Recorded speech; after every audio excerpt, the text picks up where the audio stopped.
Para conocer cómo llegamos a este punto de la deuda del Estado con el Fondo de Pensiones del IES y sus intereses, ya nos acompaña en el estudio Patricia Borja, analista y experta en seguridad social. Bienvenida, Patricia.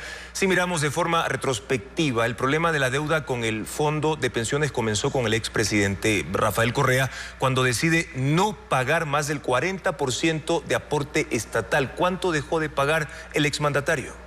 Buenas noches, Juan Carlos. Un saludo para toda la audiencia. Gracias por la invitación. Hay que considerar realmente que, de conformidad con información del Instituto Ecuatoriano de Seguridad Social, a través de un oficio que presentó en el Ministerio de Economía y Finanzas en 2020, hay un remanente que viene acumulándose desde el año 2012. ¿De cuánto estamos hablando? De acuerdo con la información, hasta el año 2020 lo que señalaba el Instituto Ecuatoriano de Seguridad Social es que supera los 1.600 millones de dólares, 1.300, perdón, millones de dólares. ¿Esa es la deuda hasta el momento? Hasta el 2020. Hasta el 2020. Sí. ¿Qué pasa del 2020 hasta el 2023? Sin embargo, hay que considerar también que a raíz de que entró en vigencia la Ley Orgánica para la Justicia Laboral en 2015, abril concretamente, se dejó de contar con esta contribución fija del 40% por mandato de esta ley. Sin embargo, en marzo del 2018 la Corte Constitucional declaró la inconstitucionalidad, pero no le dio un efecto retroactivo. Sino que a partir del 2019 se restituyó esa contribución. Patricia, ¿qué efectos tuvo esa decisión al Fondo de Pensiones durante los casi 4 años en los que ya no hubo aporte estatal a ese fondo? Hablamos de ese aporte del 40%. En este caso, según igualmente información del IES, en el último estudio actuarial que tiene corte de diciembre del 2018, tanto esta medida, la supresión de la contribución del 40%, cuanto la implementación de la resolución número CD 501, le ocasionó un perjuicio de alrededor de 8.927 millones de dólares al seguro de pensiones. Ahora, a diferencia del expresidente Correa, en este caso Lenín Moreno pagó una cifra de 1.200 millones y el presidente Lasso ha pagado hasta el momento 3.000 millones al Fondo de Pensiones. Sin embargo, todavía hay ese remanente que usted hablaba de 1.600 millones de dólares. ¿Quién debe hacerse cargo de ese monto? ¿Quién debería pagar ese monto?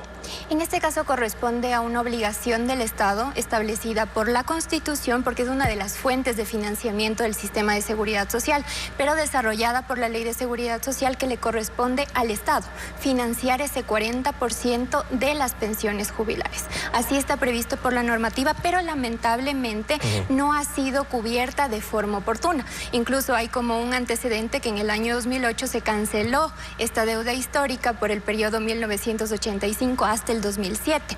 Sin embargo, justamente por esta falta de pagos oportunos es que hay una disposición establecida en el Código Orgánico de Planificación y Finanzas Públicas sobre intereses. Y a eso vamos, Patricia, porque mientras esa deuda no se pagaba y transcurría el tiempo, transcurrían los años, se generaban los intereses. El gobierno aún está cruzando información con el IES sobre el valor de ese monto. ¿Conoce usted de cuánto aproximadamente podría ser?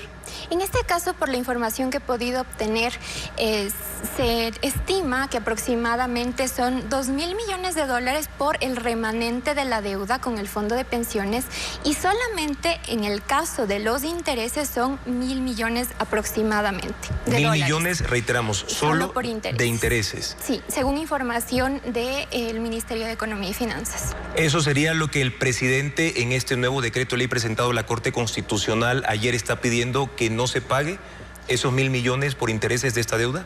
Exactamente, lo que se está planteando en este proyecto de decreto ley es una remisión, que se rediman los intereses generados desde la vigencia de la Constitución de la República, que entró en vigencia el 20 de octubre del 2008. Esa remisión significa, es una especie de perdón de la... Una condonación, realmente. Y recalcar una condonación, y recalcar que no tiene que ver con la deuda como tal, sino con los intereses. Sí, no tiene nada que ver con el capital, por así decirlo, solamente se refiere a los intereses, pero hay que tomar en cuenta un elemento adicional.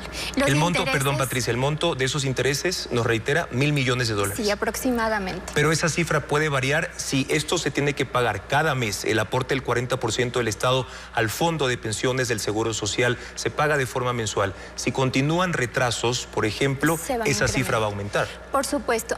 En este caso es importante realizar una precisión. Es información que el Ministerio de Economía y Finanzas señala que es provista o entregada por el IES.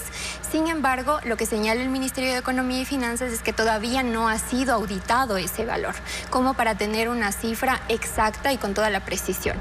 Sin embargo, obviamente, si continúan estos retrasos, como efectivamente está pasando en este año, que aun cuando se presupuestó alrededor de 2.118 millones de dólares solamente por la contribución del 40% para este año 2023, apenas se han entregado alrededor de 343 millones de dólares. Ahora, Patricia, ¿se debería de alguna manera generar una especie de canje o un plan de pagos por esos 1.000 millones de dólares en intereses que se han generado en todos estos años? Realmente por toda la deuda que tiene el Estado, no solamente con el seguro de pensiones, también hay que recordar que hay una deuda con el seguro de salud, por ejemplo. Correcto. Lo ideal realmente sería que exista un plan de pagos, primero una determinación. O sea, no una remisión en el caso de los intereses, sino un plan de pagos. Claro, porque en este caso la normativa lo que ha previsto es que en el caso de incumplimientos de parte del Estado en el pago oportuno, haciendo un parangón con lo que pasa, por ejemplo, con los empleadores. Cuando no pagan oportunamente los aportes, ¿qué es lo que pasa? Se generan intereses, recargos y multas. ¿Qué es lo que ha pasado ahora? En este caso,